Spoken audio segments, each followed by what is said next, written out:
Hello बच्चों, आपका हमारे YouTube चैनल में स्वागत है। और अपने YouTube चैनल में हम आपके लिए आज फिजिक्स की क्लास लेकर आए हैं electric field charge and fields के बारे में। तो पढ़ते हैं इलेक्ट्रिक चार्ज फील्ड्स। ये इस चैप्टर की पहली क्लास है, तो ध्यान से पढ़िएगा और समझिएगा, ठीक है। बड़े सिंपल लैंग्वेज में हमने इसको एक्सप्लेन किया है। तो कोई भी क्वेश्चन होगा, सारे क्वेश्चन आपके दूर किए जाएंगे। आने वाले टाइम में हमारी डाउट क्लासेस भी होंगी।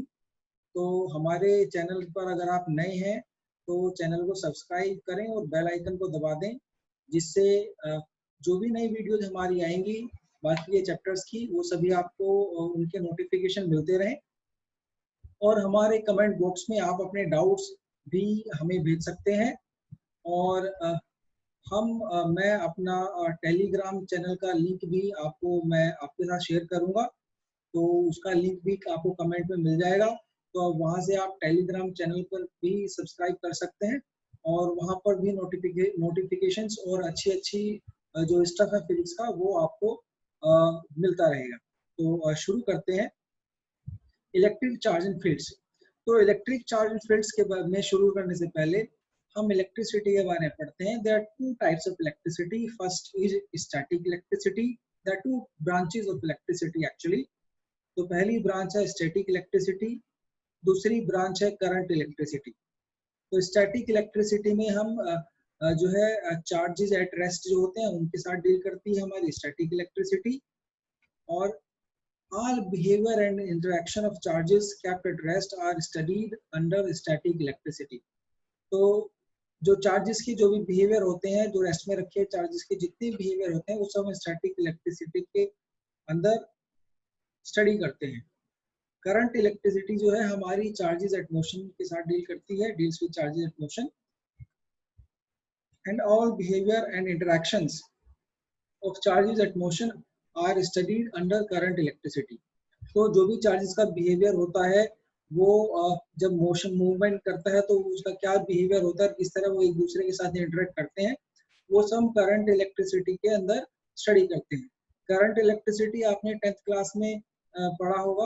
ओम्स लॉ और जो इलेक्ट्रिक करंट है उसके बारे में सब कुछ आपने पढ़ा होगा। वही हमारा सब करंट इलेक्ट्रिसिटी के अंदर आता है। और पहली बार आपने 7th क्लास में पढ़ा हुआ करंट, इलेक्ट्रिक करंट क्या होता है, व्हाट इज इलेक्ट्रिक सर्किट। तो that is all under current electricity. Now in 12th class जो हमारा फोकस रहता है वो इलेक्ट्रिक स्टैटिक इलेक्ट्रिसिटी पर रहता है। तो उसी के बारे में यहाँ पर आज की क्लासें पढ़ने वाले हैं। तो जो चार्ज है एक्चुअली स्टैटिक इलेक्ट्रिसिटी और करंट इलेक्ट्रिसिटी में हम चार्ज के बिहेवियर के बारे में स्टडी करते हैं। तो let us find out what is charge. Charge क्या है फाइंड करते हैं। सो जो चार्ज है हमारे पास, चार्ज जो है, charge is a fundamental characteristic of matter. पहला पॉइंट हमारा चार्ज का ये है। जैसे मास हमारा चार्ज का कैरेक्टरिस्टिक होता है, उसी तरह चार्ज भी हमारा मैटर का एक कैरेक्टरिस्टिक होता है, फंडामेंटल कैरेक्टरिस्टिक। जैसे मास के बिना मैटर एग्जिस्ट नहीं करता है, जहां पर मैटर है वहां मास जरूर होगा। उसी तरह चार्ज के बिना भी मैटर एग्जिस्ट नहीं करता है, जहां पर चार्ज है वहां मैटर जरूर होगा। And it is that is why charge is a fundamental characteristic of matter and it is also inherited characteristic of matter. There are two types of charge in nature. Nature में दो तरह के charges होते हैं। Unlike the mass, अभी तक हमें जो नेचर में मिला है मास, एक ही टाइप का मास हम जानते हैं। But there are two type of charge because in nature matter and mass has characteristic of gravitation. तो ग्रेविटेशन की कैरेक्टरिस्टिक की वजह से हम मास की पहचान करते हैं। तो there is only one type of interaction in gravitational field, that is attractive in nature. So एक ही तरह का इंटरेक्शन हमें, ग्रेविटेशनल इंटरेक्शन हमें एक्सपेरिमेंट में मिलता है। तो there is no gravitational repulsion known till now। अब तक ग्रेविटेशनल रिपल्शन जैसी कोई चीज नहीं मिली है। तो उसकी वजह से हमें ये पता है कि एक ही टाइप का मास होता है। लेकिन चार्जेस के बीच में दो तरह के इंटरेक्शन होते हैं, वो रिपल्सिव भी होते हैं और वो अट्रैक्टिव भी होते हैं। इसी वजह से दो टाइप के चार्ज हमें नेचर में हमें पता चले हैं। Same type of charge repel each other and other different type of charges attract each other. ये आप बहुत पहले से जानते हैं, सेम टाइप के चार्ज अट्रैक्ट करते हैं और डिफरेंट टाइप के चार्ज जो है रिपेल करते हैं, right. Both type of charges neutralizes the effect of each other when kept in vicinity of each other। तो दोनों तरह के जो चार्जेस होते हैं वे एक दूसरे के इफेक्ट को न्यूट्रलाइज कर देते हैं। फॉर एग्जांपल, अगर यहाँ पर हमारा एक पॉजिटिव चार्ज है और उसी के, तो यहाँ पर ये जो इस पॉजिटिव चार्ज की वजह से यहाँ पर जो दूसरा पॉजिटिव चार्ज है वो रिपल्सिव फोर्स को फील करेगा, इस डायरेक्शन की तरफ जाएगा। लेकिन अगर मैं इस पॉजिटिव चार्ज के बिल्कुल साथ में ही बराबर में इसी के अमाउंट का एक नेगेटिव चार्ज रख दूं, तो अब ये जो पॉजिटिव और नेगेटिव चार्ज हैं ये एक दूसरे के इफेक्ट को न्यूट्रलाइज कर देंगे। तो यहाँ पर जो ये दूसरा तीसरा पॉजिटिव चार्ज रखा है इस पर कोई फोर्स फील नहीं होगा। तो इससे हमें पता चल रहा है कि इस नेगेटिव चार्ज ने इस पॉजिटिव चार्ज के इफेक्ट को न्यूट्रलाइज कर दिया है। तो इसी वजह से हम कहते हैं कि they are opposite in nature. So we say that two charges are opposite to each other. इसलिए हम इन दोनों चार्जेस को अपोजिट टू ईच अदर बताते हैं, करेक्ट, क्योंकि एक दूसरे के इफेक्ट को न्यूट्रलाइज करते हैं। By convention we call charge on proton as positive charge and charge on electron as negative charge। Convention है हमारी, कन्वेंशन के अकॉर्डिंग हम बोलते हैं कि हम इलेक्ट्रॉन का चार्ज नेगेटिव होता है, जो इलेक्ट्रॉन है उस पर चार्ज नेगेटिव होता है, -1 यूनिट मान लेते हैं उसको अभी के लिए, और जो प्रोटॉन है प्रोटॉन पर चार्ज पॉजिटिव होता है, उस पर +1 यूनिट मान लेते हैं अभी के लिए। तो ध्यान से देखना भाई, ये जो हमारे चार्जेस हैं नेचर के अंदर पॉजिटिव और नेगेटिव, इसका मतलब ये है, ये नहीं है कि नेगेटिव जो है वो इस पॉजिटिव से कुछ कम होता है। जो मैथमेटिकल हमारी इंटरप्रिटेशन चलती है कि भाई नेगेटिव वैल्यूज पॉजिटिव वैल्यू से कम होती है, वो यहाँ पर काम नहीं करती है। नेगेटिव जो साइन है वो इसके अमाउंट को नहीं दिखाता है बट इसकी नेचर को दिखाता है। That is why it does not belongs to its magnitude और its quantity, it belongs only its type. तो इसलिए यहाँ पर हम ये नहीं कहते हैं कि negative -1 negative charge +1 positive charge से कम या ज्यादा है, करेक्ट। अब चलते हैं आगे और क्या क्या कैरेक्टरिस्टिक हमारे चार्ज की होती है वो भी देख लेते हैं। चार्ज क्या characteristic? Charge is conserved and quantized in nature. Conserve का मतलब है कि चार्ज को ना तो डिस्ट्रॉय किया जा सकता है ना ही इसको प्रोड्यूस किया जा सकता है। जितना नेचर में पहले से था उतना नेचर में है। और अभी तक की जो फाइंडिंग्स है वो हमें बताती हैं कि जो हमारा यूनिवर्स है उसमें इक्वल अमाउंट में पॉजिटिव और नेगेटिव चार्ज हैं। जब भी कोई जो एटम या कोई पार्टिकल बनता है तो जितना नेगेटिव चार्ज बनता है उतना ही पॉजिटिव चार्ज भी बनता है, तो वो इक्वल इन अमाउंट है। और दूसरा क्वांटाइज इन नेचर है। क्वांटाइज इन नेचर का मतलब क्या है कि जो स्मॉलेस्ट पॉसिबल चार्ज अभी तक नोन है वो चार्ज है हमारा charge of electron in any वो चार्ज ऑफ इलेक्ट्रॉन है, लेट अस से चार्ज ऑफ इलेक्ट्रॉन और चार्ज ऑफ प्रोटॉन। अभी तक ये हालांकि 1/3 ऑफ चार्ज ऑफ इलेक्ट्रॉन के बराबर पार्टिकल की भी डिस्कवरी हो चुकी है, but it is only theoretical particle till now. अभी तक इसका कोई एक्सपेरिमेंटल प्रूफ हमें नहीं मिला और न ही इस पार्टिकल को फ्रीली अभी जो है कैच किया गया है, फ्रीली अभी इसको एक्सपेरिमेंटली इसको पकड़ा भी नहीं गया है। सो अभी तक हमारे पास जो स्मॉलेस्ट पॉसिबल चार्ज का यूनिट है वो चार्ज ऑफ 1 इलेक्ट्रॉन है। तो 1 इलेक्ट्रॉन का चार्ज होता है 1.6 × 10⁻⁻19 कूलम। और यही चार्ज हमारा प्रोटॉन का भी होता है। इलेक्ट्रॉन का चार्ज नेगेटिव होता है, प्रोटॉन का चार्ज पॉजिटिव होता है, पॉजिटिव 1.6 × 10⁻⁻19 कूलम। तो कोई भी चार्ज हमारा नेचर में है वो हमारा मल्टीपल इंटीग्रल ऑफ इलेक्ट्रॉन्स या प्रोटॉन्स की फॉर्म में मिलता है। फॉर एग्जांपल, अगर हमारे पास कोई चार्ज है, let us say we have a Q charge, तो this Q charge can be comprised of 1 electron और 2 इलेक्ट्रॉन और 3 electron or any number of electrons which is a whole number and where n is a whole number. So ऐसा नहीं हो सकता कि जो Q है उसकी वैल्यू 2.5 इलेक्ट्रॉन के बराबर चार्ज के बराबर हो जाए। रीजन है कि we have not discovered a fraction of electron. अभी तक हमें कोई फ्रैक्शन ऑफ इलेक्ट्रॉन्स नहीं मिला, तो अभी तक हम ये मान के चलते हैं fraction of electron does not exist, and अभी तक ये एग्जिस्ट नहीं करता है। इट मींस जो भी चार्ज है वो कोई भी क्वांटिटी हो, it can be of 1001 electron और 1002 electron, it can not be equals to 1000 1.5 electrons, right? So we can say a charge is quantized, and the smallest possible step of charge is charge of an electron. So that is how charge is quantized in nature. But ये जो एक electron का charge है, जैसा कि आपने देखा, it is very small in amount, लगभग 10 to the minus 19 coulomb, which is very very small. So real life example में जब हम चार्जेस की बात करते हैं तो 2.5 coulomb, 3.1 coulomb or 3.12567 coulomb. We can take any amount of charge because this amount of charge is very very big in comparison of the step size of charge of electron. So practically कोई भी amount charge का ले सकते हैं, लेकिन वो actual में ऐसा होता नहीं है। ये जो चार्ज है इलेक्ट्रॉन के चार्ज से बहुत बड़ा चार्ज है, तो उसमें एक या दो इलेक्ट्रॉन्स के ऊपर या नीचे हो जाए तो उससे कोई फर्क पड़ता नहीं है।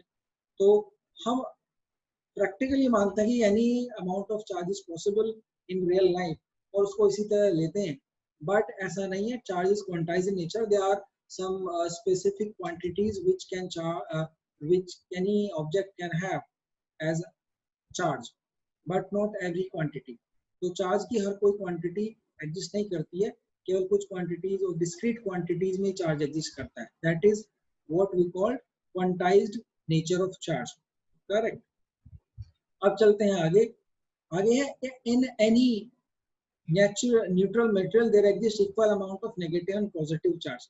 तो जैसे मैंने बताया हमारी नेचर में चारों तरफ हमें जो है जो ऑब्जेक्ट है वो सब न्यूट्रल दिखाई देते हैं। हमारी टेबल है, ये जो मैं लैपटॉप जिसमें पढ़ा रहा हूँ, और इसी तरह जो हमारे चारों आपके चारों तरफ भी जो ऑब्जेक्ट रखे हैं वो सभी न्यूट्रल हैं। तो न्यूट्रल होने का मतलब ये है कि they have equal amount of negative and positive charge. It doesn't mean that they don't have charge. They have charge, but they have equal amount of negative and positive charge. That is why equal and negative opposite charges neutralizes each other. वो एक दूसरे को neutralise कर देते हैं, इसीलिए हमें वो न्यूट्रल दिखाई देते हैं, वो चार्ज हमें दिखाई नहीं देते। बट इसका मतलब ये नहीं कि उनके पास चार्ज है, उनके पास चार्ज है। जैसे मैंने बताया कि चार्ज मैटर की फंडामेंटल कैरेक्टरिस्टिक है, तो if there is a matter then there must be some charge in it. Next characteristic है interaction of charges with each other at rest is governed by Coulomb's law. तो अगर charges हमारे rest में रखे हुए हैं, वो एक दूसरे पर कितना फोर्स लगा रहे हैं, किस डायरेक्शन में फोर्स लगा रहे हैं, that is studied by many scientist and the law which is followed by the charge is known as Coulomb's law. तो कूलम्स लॉ उनको से वो गवर्न होते हैं। एक्चुअली हमने पता लगाया, हमने उस लॉ को फॉर्मलाइज कर लिया, उनके बिहेवियर को फॉर्मलाइज कर लिया अंडर द कूलम्स लॉ। तो what is Coulomb's law? Let us study the Coulomb's law. Coulomb's law की स्टडी करते हैं, and that would be very easy to understand Coulomb's law. Let us study the Coulomb's law. See Coulomb's law. Coulomb's law क्या है, सबसे पहले समझ लेते हैं। Coulomb's law is an experimental result of efforts of many scientists. बहुत सारे scientist ने चार्ज पर स्टडी किया और उनका जो एफर्ट था एक्सपेरिमेंट से रिजल्ट उन्होंने फाइंड किया, उसको कूलम्स लॉ के अंडर फॉर्मलाइज किया। तो it can not B prove, ये प्रूव नहीं किया जा सकता है, ये एक एक्सपेरिमेंटल फाइंडिंग है। और एक्सपेरिमेंटल फाइंडिंग क्या है समझ लेते हैं। पहला पॉइंट है the mathematical expression for magnitude of electrostatic force is as follows according to Coulomb's law. Mathematical expression क्या है, वो ये है भाई, अगर दो चार्ज रखे हुए हैं Q1 और Q2 और जिनके बीच में r डिस्टेंस है, तो ऐसे अगर दो चार्ज रखे हुए हैं तो उनके बीच में जो फोर्स है वो रिपल्सिव हो या अट्रैक्टिव हो, वो डायरेक्टली प्रोपोर्शनल होगा multiplication of the amount of charges of both charges. जैसे Q1 and Q2 they are two charges, तो F will be directly proportional to Q1 and Q2। पहला पॉइंट तो हमारा ये है कि जो लगने वाला फोर्स है वो दोनों चार्जेस की मल्टीप्लिकेशन के डायरेक्टली प्रोपोर्शनल होता है, राइट? सेकंड पॉइंट, जो उनके बीच का डिस्टेंस r है उसके स्क्वायर के इनवर्सली प्रोपोर्शनल होता है। तो f is inversely proportional to the square of distance between them. दूसरा पॉइंट हमारा ये है। अब इन दोनों पॉइंट्स को अगर मैं मिला दूं तो बन जाता है f is directly proportional to q1 q2 divided by r square. तो ये हमारी जो है एक्सपेरिमेंटल फाइंडिंग्स है, जिनसे हमने पता लगाया कि जो f है, फोर्स है, वो चार्जेस की मल्टीप्लिकेशन में डायरेक्टली प्रोपोर्शनल होता है और उनके बीच का डिस्टेंस है r उसके स्क्वायर के इनवर्सली प्रोपोर्शनल होता है। अब अगर प्रोपोर्शनलिटी को हटाते हैं तो एक कांस्टेंट k की मल्टीप्लाई करते हैं, तो यहाँ पर मैंने एक कांस्टेंट k की मल्टीप्लाई कर दी है, तो f equals to k times q1 q2 upon r square. ये हमारा कूलम्ब्स लॉ फॉर्मुलेट हो गया है। और जहां पर जो k है, k की वैल्यू है 1/4 पाई एप्सिलॉन नॉट। जो 1/4 पाई एप्सिलॉन नॉट है ये कांस्टेंट है। यहाँ पर जो एप्सिलॉन नॉट है ये परमिटिविटी ऑफ फ्री स्पेस है। What is permittivity we will study later in this class. So और इसकी कांस्टेंट की जो वैल्यू है हमने एक्सपेरिमेंटली फाइंड की है, वो है 9 × 10⁹ SI यूनिट्स। SI यूनिट्स का मतलब आप सभी जानते हैं, SI यूनिट्स हमारी किलोग्राम, मीटर, सेकंड, ये सब SI यूनिट्स हैं। तो what ever be the units वो हम SI यूनिट्स की फॉर्म में यहाँ पर लिखेंगे। और ये आपके लिए एक क्वेश्चन है कि आप 1/4 पाई एप्सिलॉन नॉट की SI यूनिट्स फाइंड करें कि इसकी SI यूनिट क्या होती है। ये आप खुद से ट्राई कर सकते हैं, that would be very simple for you. तो I am leaving it for you, मैं इसको आपके लिए छोड़ रहा हूँ कि k की जैसा यूनिट आपको फाइंड करनी है। तो हमने k का न्यूमेरिकल वैल्यू भी फाइंड कर लिया है, वो है 9 × 10⁹ SI यूनिट्स। अगर सभी क्वांटिटी हम SI यूनिट्स में लेंगे तो k की न्यूमेरिकल वैल्यू ये आती है, राइट। और जो एप्सिलॉन नॉट है इसको कहते हैं permittivity of, where epsilon not is the permittivity of free space. Permittivity का मतलब है, जब हम इलेक्ट्रिक फील्ड के बारे में पढ़ेंगे, इलेक्ट्रिक फील्ड लाइंस के बारे में पढ़ेंगे, तब ये और भी ज्यादा अच्छे तरीके से क्लियर हो जाएगा व्हाट इज परमिटिविटी। तो अभी के लिए इसको लीव असाइड कर देते हैं, छोड़ देते हैं कि परमिटिविटी का मतलब क्या होता है। Permittivity let us for now let us say it is a constant in space. तो अगर स्पेस में दो चार्जेस रखे हुए हैं तो उनके बीच में लगने वाला फोर्स है F equals to 1/4 pi epsilon not q1 q2 upon r square. ये हमारे कूलम्ब्स लॉ का मैथमेटिकल एक्सप्रेशन आ जाता है, ठीक है। तो अब चलते हैं आगे। तो एक क्वेश्चन देख लेते हैं कूलम्ब्स लॉ पर बेस्ड। तो क्वेश्चन हमें क्या कहता है इसको देख लेते हैं। हमें क्वेश्चन क्या कह रहा है, ठीक है। तो हमें ये क्वेश्चन कह रहा है कि भैया at what separation should two equal charges of 1 coulomb each be placed so that force between them is equals to weight of 60 kg/person। कि उनके भी दो चार्जेस है हमारे पास, let us say we have two charges। तो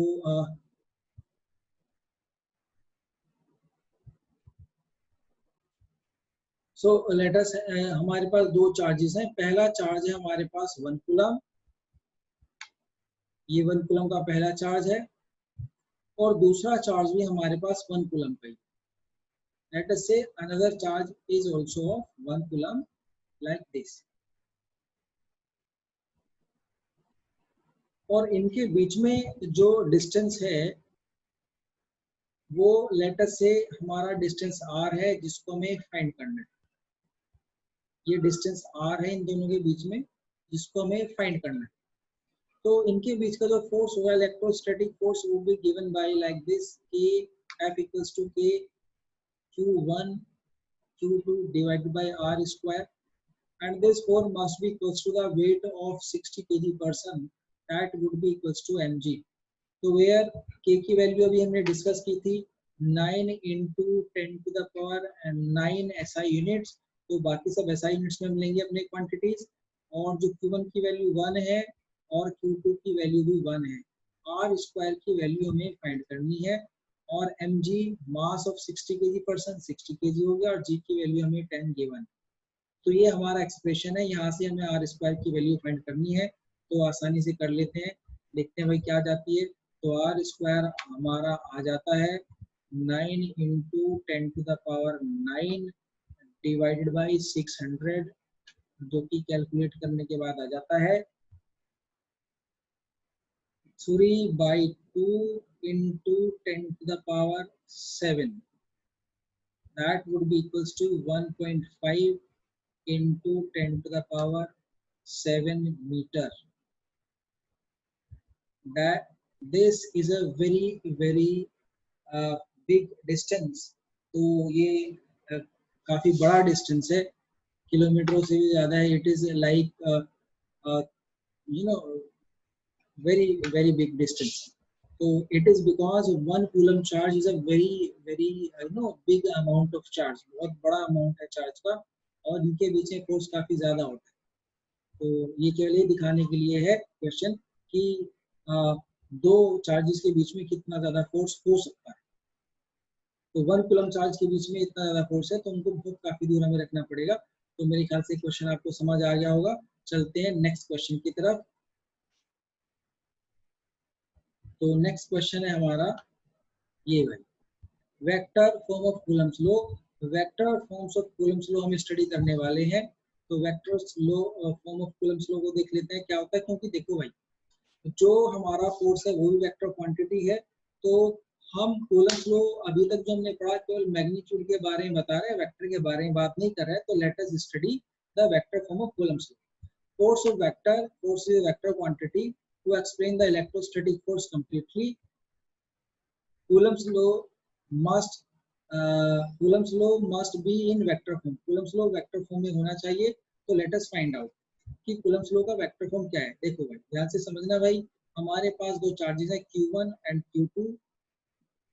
तो जो force होता है पहला, तो जो कूलम्स लॉ के बारे में पॉइंट बता रहा हूँ उसको याद रखना. पहला पॉइंट तो ये है कि Coulomb's law only works for point charges. Coulomb's law केवल पॉइंट चार्जेस के बिहेवियर को एक्सप्लेन करता है.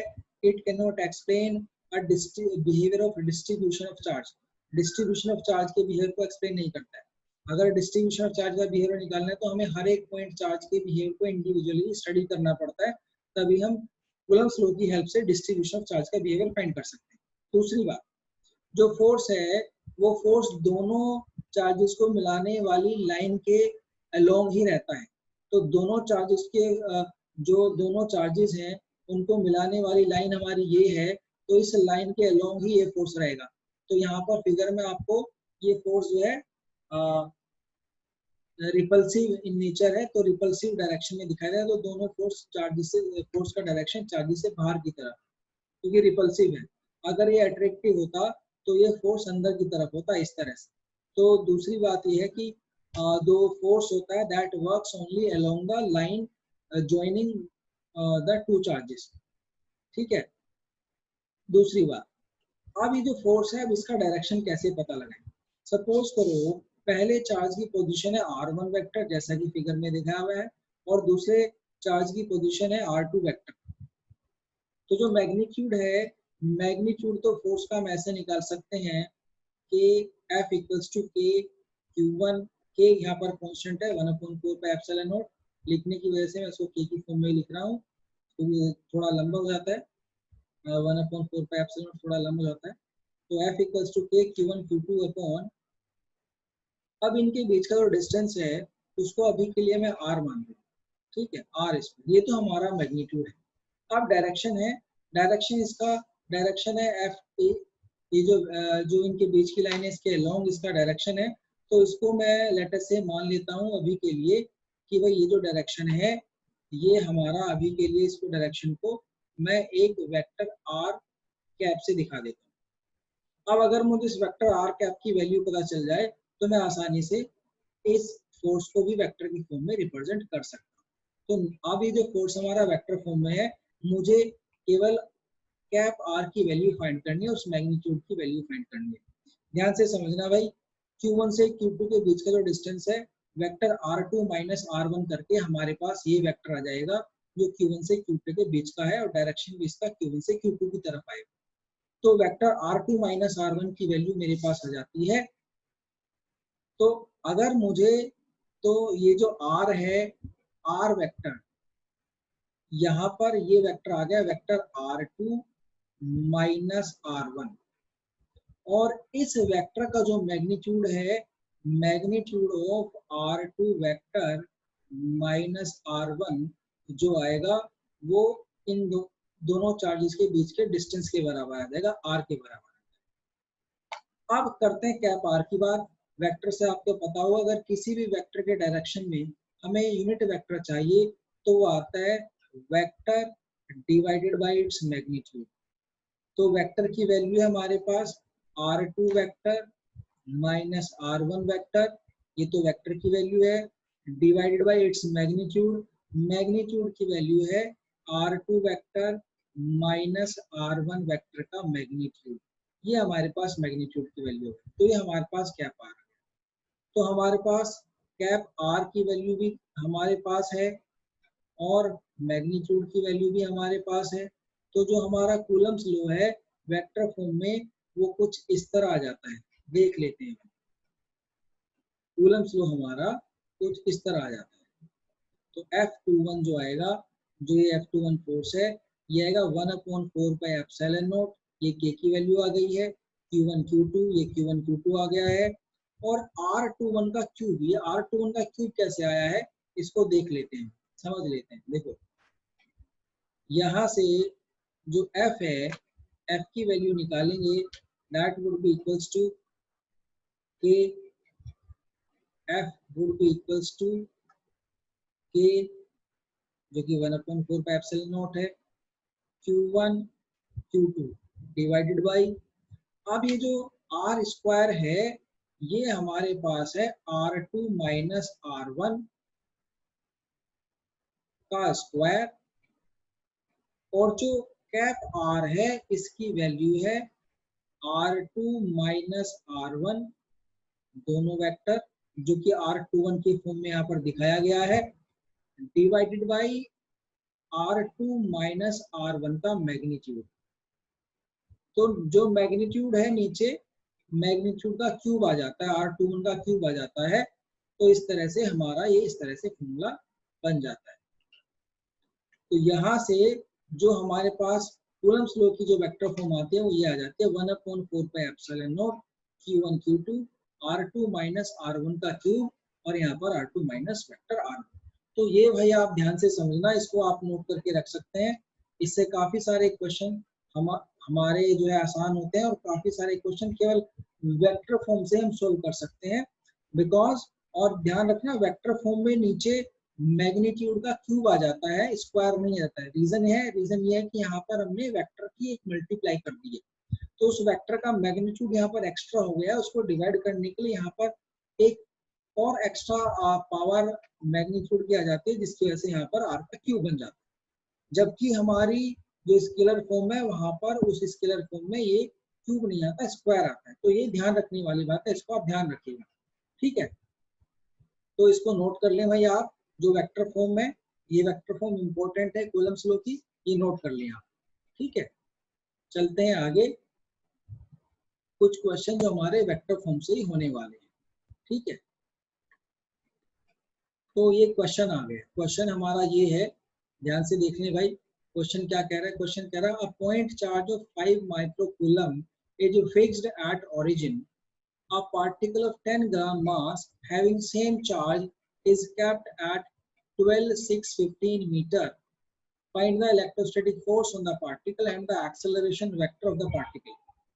तो ये हमारा देखो यहाँ पर वेक्टर फॉर्म की हेल्प से हम इसको आसानी से कर सकते हैं। लेटर से हमारे पास जो चार्ज है उसकी पोजीशन, एक चार्ज तो हमारा ओरिजिन पर रखा हुआ है, तो एक चार्ज तो हमारा ओरिजिन पर रखा हुआ है यहाँ पर, और जो चार्ज है उसकी वैल्यू गिवन है 5 माइक्रोकूलम। 5 माइक्रोकूलम का मतलब होता है 5 into 10 to the power -6 coulomb, correct. दूसरा चार्ज हमारा किसी दूसरे पॉइंट पर रखा है, जिसकी जो पोजीशन वेक्टर है, ध्यान से देखना है, पोजीशन वेक्टर में गिवन है। तो ये पॉइंट है हमारा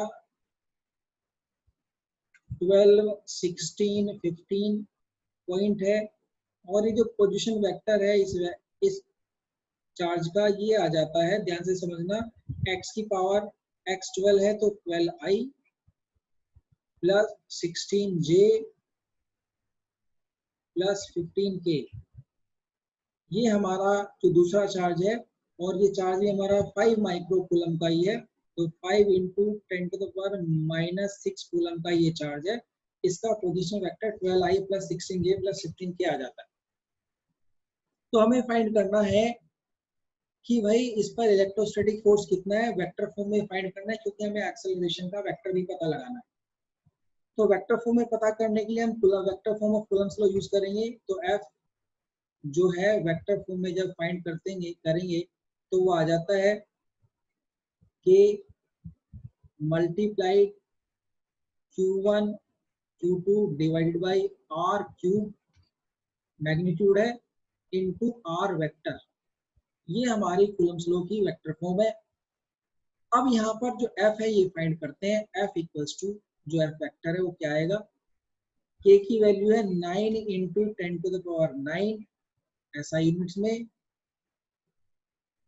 Q1 की वैल्यू है 5 माइक्रोकूलम, 5 इंटू 10⁻⁻6। Q2 की वैल्यू भी 5 माइक्रोकूलम है, 5 into 10⁻⁻6 divided by R cube. R cube का पहले मैग्नीट्यूड फाइंड करेंगे वेक्टर R का। तो जो मैग्नीट्यूड है, ध्यान से समझना भाई, वेक्टर का मैग्नीट्यूड होता है x square plus y square plus z square का स्क्वायर रूट। तो एक्स है हमारा 12, तो 12 का स्क्वायर आ जाएगा, प्लस वाई है हमारा 16, तो 16 का स्क्वायर आया, प्लस जेड है हमारा 15, तो 15 का स्क्वायर आया। और इसका हम कर देंगे क्यूब, मल्टीप्लाई करेंगे वेक्टर की, जो कि वेक्टर पोजीशन है हमारी 12i plus 16j plus 15k। ये हमने वेक्टर की मल्टीप्लाई कर दी। आप ध्यान से समझना हमारी कैलकुलेशन कैसे होती है।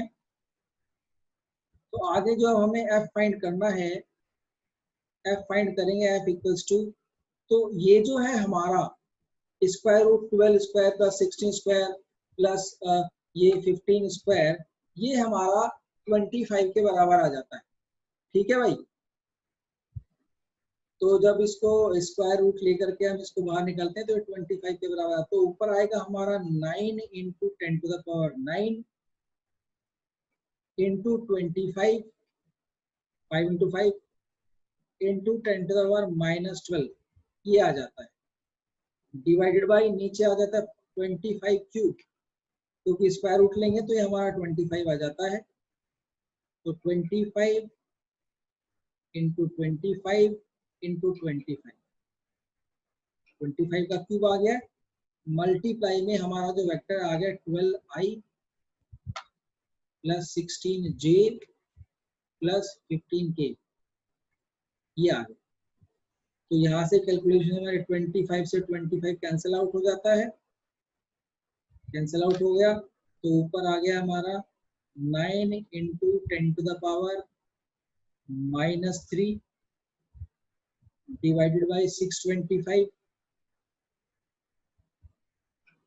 Into 12i plus 16j plus 15k,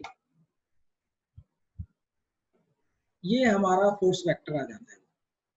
तो फोर्स वेक्टर हमारा ये आ गया है। अब हमें फाइंड करना है एक्सेलरेशन वेक्टर। एक्सेलरेशन वेक्टर जो आएगा वो सिंपल आ जाएगा F अपॉन m। तो F अपॉन m करेंगे तो मास हमें गिवन है 10 ग्राम। 10 ग्राम मास का मतलब होता है 10 into 10⁻³ kg।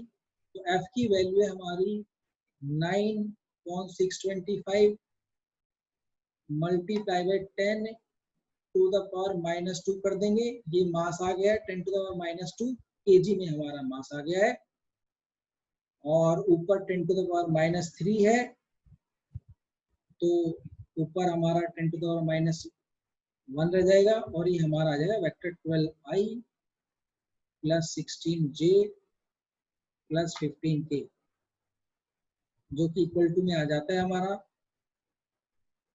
9 into 10⁻1 divided by 625 into 12i plus 16j plus 15k, ये हमारा एक्सेलरेशन वेक्टर आ जाता है।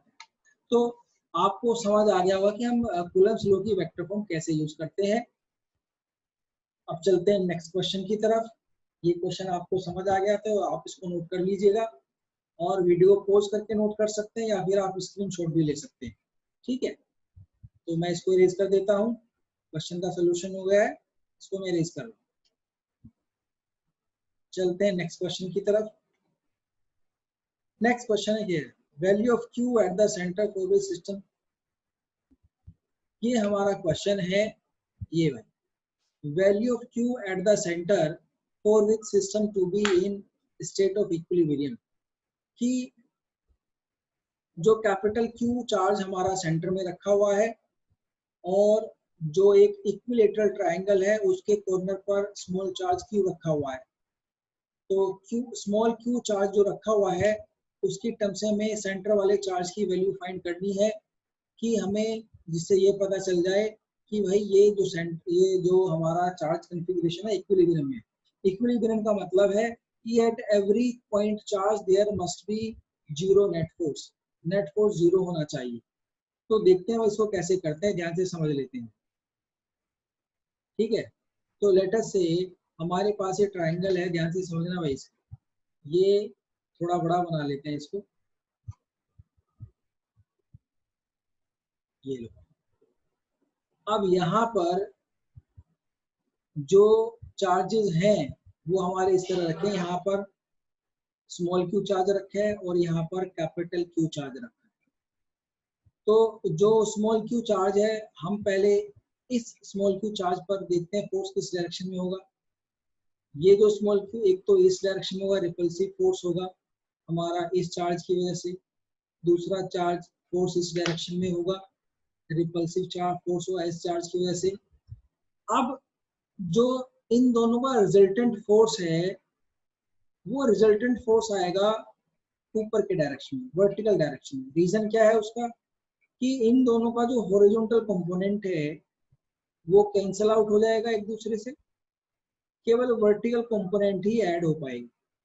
वर्टिकल कंपोनेंट दोनों के ऐड हो जाएंगे तो हमारा ये टोटल फोर्स आ जाएगा। अब ये जो अंदर वाला कैपिटल क्यू फोर्स है, इसकी वजह से इस चार्ज पर फोर्स लगना चाहिए नीचे की तरफ, क्योंकि अगर नीचे की तरफ फोर्स नहीं लगेगा तो इस पर नेट फोर्स जीरो नहीं आएगा। तो ये तो हमें पता चल गया कि जो ये चार्ज है कैपिटल क्यू, ये नेगेटिव होना चाहिए।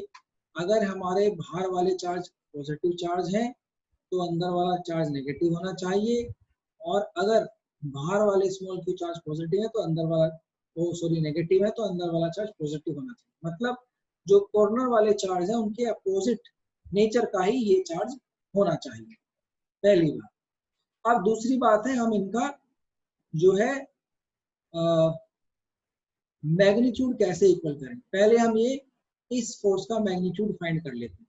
उसके लिए पहले इस फोर्स का मैग्नीट्यूड फाइंड करते हैं। लेट अस से ये फोर्स है F, तो जो F का मैग्नीट्यूड है वो आएगा, K कांस्टेंट है, Q इंटू Q, ये फोर्स, ये चार्ज भी Q है और ये चार्ज भी Q है, तो दोनों Q की वजह से है, डिवाइडेड बाई A स्क्वायर, क्योंकि दोनों के बीच में डिस्टेंस हमारा A है।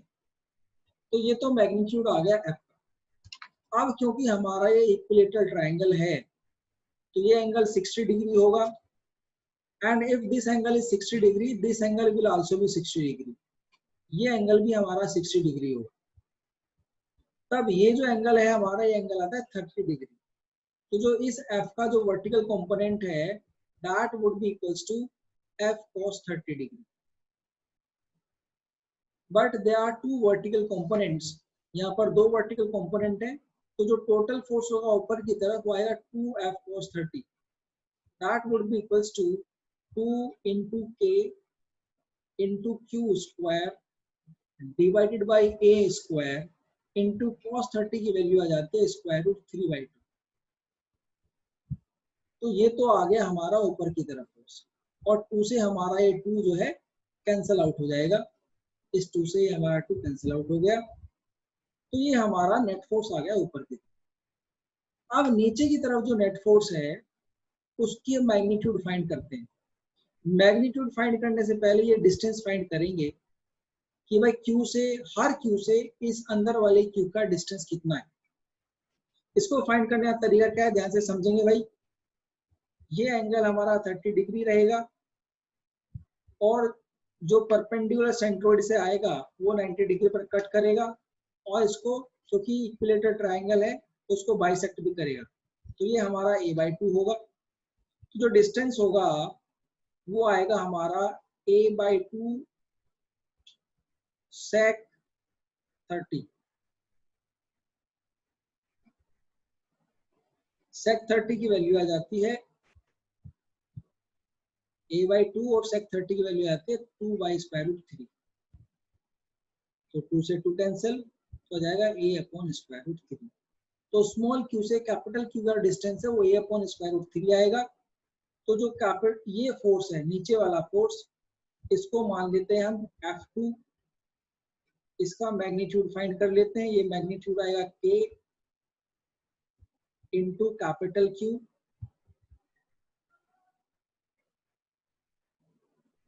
Small q divided by a/√3 का स्क्वायर। a/√3 का स्क्वायर करेंगे, ये आ जाएगा नीचे वाला फोर्स। अब अगर हमें ये जो स्मॉल चार्ज है इक्विलिब्रियम में रखना है, then this force must be equal to this force 2F cos 30। तो हम इसको इक्वेट करेंगे 2F cos 30 के, जो कि है हमारा 2F cos 30 which is equals to K Q square into √3 divided by A square, जो कि हमारा बन जाता है इक्वल्स टू, इसकी वैल्यू निकाल के देखें तो आ जाते हैं K capital Q small q √3 है, स्क्वायर बन के ऊपर आ जाएगा 3 बन जाएगा, नीचे A स्क्वायर। अब ध्यान से देखना भाई क्या क्या चीजें हमारी कैंसिल हो जाती हैं। A स्क्वायर से A स्क्वायर कैंसिल, K से K कैंसिल, Q स्क्वायर से Q कैंसिल हो जाता है। तो जो कैपिटल Q है, कैपिटल Q की वैल्यू आ जाती है स्मॉल q डिवाइड बाय √3। तो कैपिटल Q की इस वैल्यू के लिए, और ये क्योंकि अपोजिट टाइप का चार्ज होगा तो that must be negative. So capital Q must be equals to -q/√3 की वैल्यू के लिए हमारा जो सिस्टम है ये इक्विलिब्रियम में होगा। तो क्वेश्चन आपको कैसा लगा आप इसको नोट कर सकते हैं वीडियो पॉज करके, और मैं इसको इरेज कर रहा हूँ, या फिर आप स्क्रीनशॉट भी ले सकते हैं। तो मैं इसको इरेज कर रहा हूँ। चलते हैं नेक्स्ट क्वेश्चन की तरफ। नेक्स्ट क्वेश्चन है हमारा, 2 charges of 1 coulomb and 1 microcoulomb and 4 microcoulomb are placed at a distance of 10 meters apart. Where should a third charge be placed such that net force on this charge due to these 2 charges is 0? Let us find out.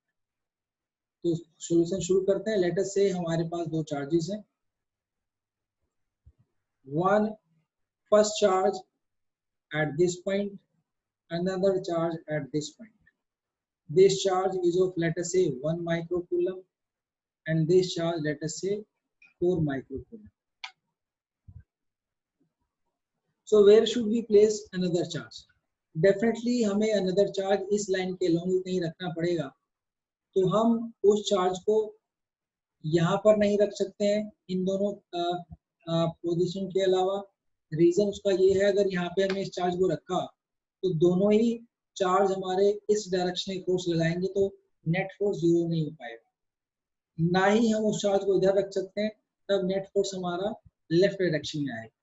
तो charge को हम इन दोनों के बीच में ही कहीं रख सकते हैं। तो लेट अस से यहाँ पर कहीं रखते हैं, जो कि हमारा 1 माइक्रोकूलम चार्ज है। लेट अस से at distance x from 1 coulomb charge।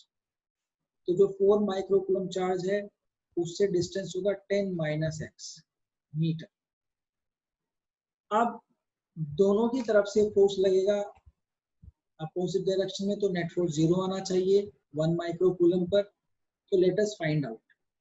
तो पहले हम लगेंगे F1 का जो मैग्नीट्यूड है वो 1 माइक्रोकूलम चार्ज की वजह से कितना फोर्स लग रहा है, K Q1 हमारा 1 माइक्रोकूलम है, तो 1 × 10⁻⁶ माइक्रोकूलम। Q2 भी हमारा 1 माइक्रोकूलम भी है, 1 into 10⁻⁻6 divided by x square, क्योंकि दोनों के बीच का डिस्टेंस है x। अब इसी तरह जो F2 है, F2 को फाइंड करेंगे हम, तो जो F2 की वैल्यू है वो फाइंड कर लेते हैं भाई।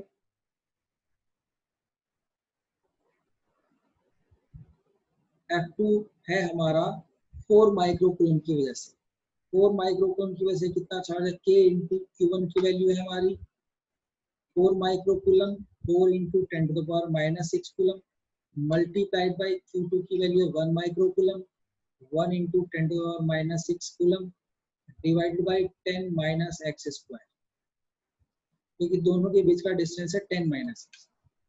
अब ये दोनों जो फोर्स हैं, these two forces must be opposite to each other and must be equal in magnitude. तो let us equate their magnitude, इन दोनों के मैग्नीट्यूड को इक्वल कर देते हैं। तो let us find out what happens. तो जैसे हमने इन दोनों का मैग्नीट्यूड इक्वल कर दिया तो क्या हुआ, K से हमारा K कैंसिल आउट हुआ, माइक्रोकूलम से माइक्रोकूलम कैंसिल आउट हो गए दोनों, हमारे पास बचा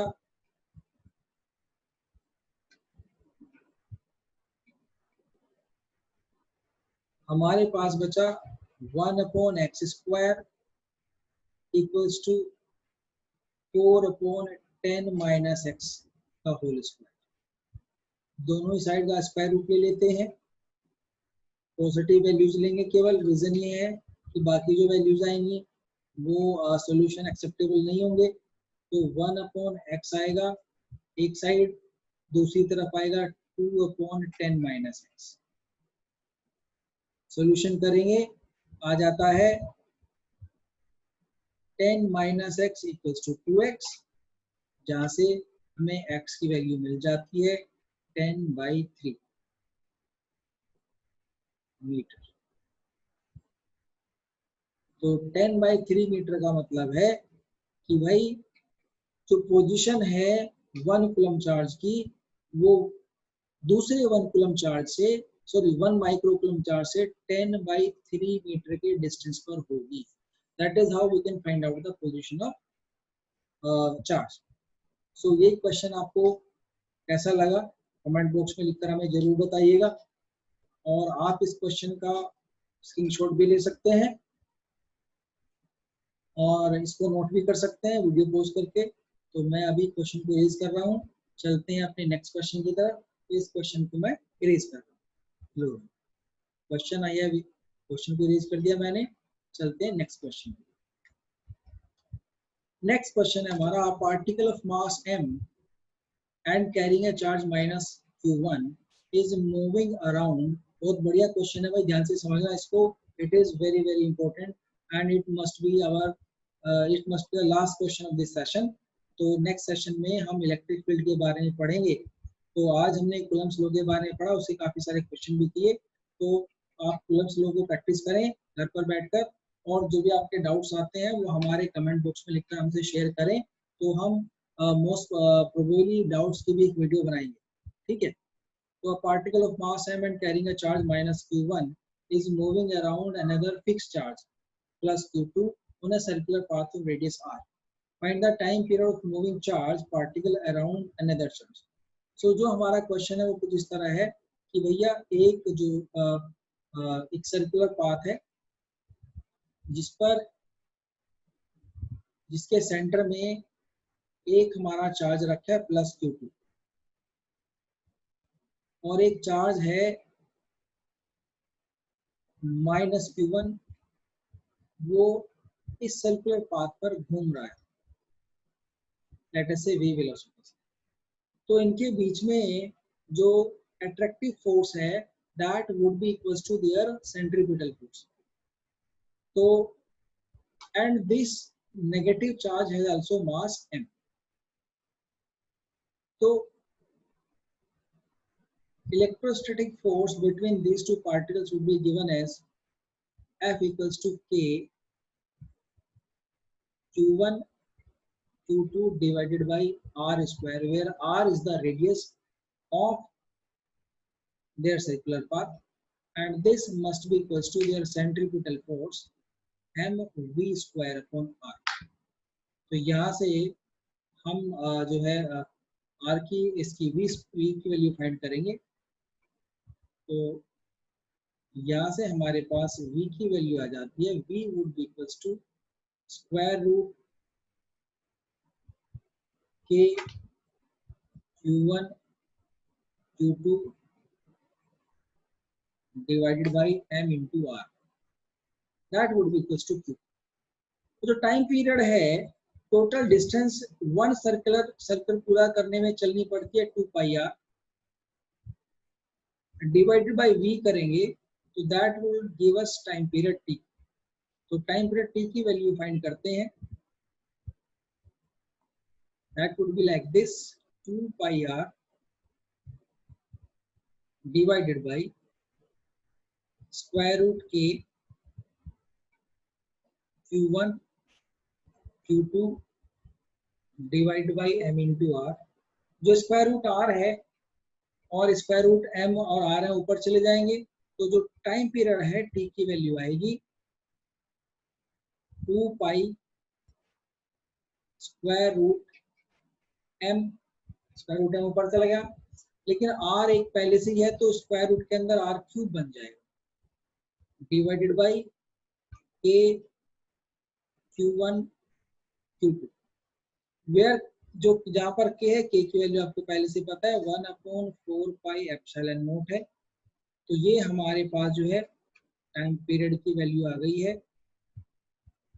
time period would be given by 2 पाई square root m r cube upon k q1 q2। तो ये हमारा क्वेश्चन हो गया है। तो आज हमने कूलम्ब्स लॉ को अच्छे से स्टडी किया, and we have done a lot of many questions based on Coulomb's law, and as based on also vector form of Coulomb's law। तो काफी सारे क्वेश्चन आप खुद भी ट्राई कर सकते हैं, आपके पास जो बुक्स हैं। आपका कोई भी क्वेश्चन डाउट है वो आप हमारा शेयर कर सकते हैं कमेंट बॉक्स में। आपको ये हमारी वीडियो कैसी लगी कमेंट बॉक्स में लिखकर जरूर बताएं, and share subscribe this channel to get latest video on physics. और फिजिक्स में हम 9th क्लास से लेके IIT JEE तक की वीडियो इसमें डालते हैं। तो अभी हमारी JEE लेवल की वीडियोस, काफ़ी सारी वीडियोस आने वाली हैं, तो हमारे चैनल को सब्सक्राइब करें और बेल आइकन को दबाएं, सो दैट आपको नोटिफिकेशन भी टाइम से मिलता रहे।